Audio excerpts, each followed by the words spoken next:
উপস্থিত আজকের এই মানববন্ধন কর্মসূচি যারা উপস্থিত হয়েছেন, শ্রমিক লীগের বিভিন্ন সংগঠন, থানা শ্রমিক লীগ, পৌর শ্রমিক লীগ, রং মিস্ত্রি, দর্জি শ্রমিক লীগ, হকার্স লীগ, মোটর শ্রমিক লীগ সহ যারা উপস্থিত হয়েছেন, জাতীয় শ্রমিক লীগ ঝিনাইদহ জেলা শাখার পক্ষ থেকে আপনাদেরকে জানাই আন্তরিক অভিনন্দন ও শুভেচ্ছা। আমরা এই মানববন্ধন কেন মানববন্ধন করতে দাঁড়াইছি ইতিমধ্যে আপনারা অনেকেই শুনেছেন।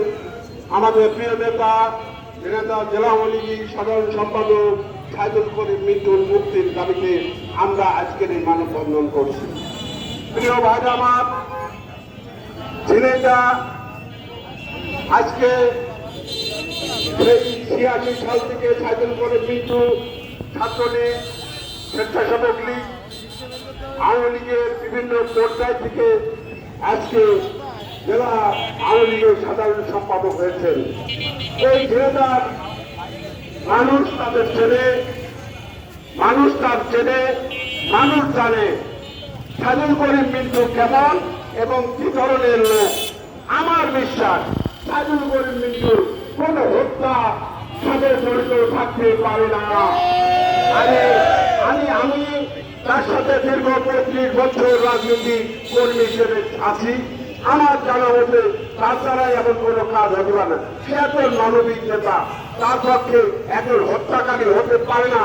সে কারণে আমি প্রশাসনকে এবং তদাপরি আজকের আমাদের সফল প্রধানমন্ত্রী জননেত্রী শেখ হাসিনার কাছে বিনয়ের সাথে বলব, সাইদুল করিম মিন্টুকে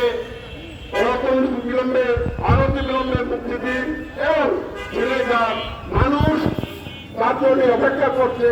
তার নেতৃত্বে ঝিনাইদহ রাজনীতি আবার সুসংগঠিত হবে এই আশা ব্যক্ত করে আপনারা উপস্থিত হয়েছেন সবাইকে আবারও ধন্যবাদ জানিয়ে আজকের এই মানববন্ধন কর্মসূচি এখানে সংক্ষেপে ঘোষণা করছি। জয় বাংলা, জয় বঙ্গবন্ধু। জয় বাংলা।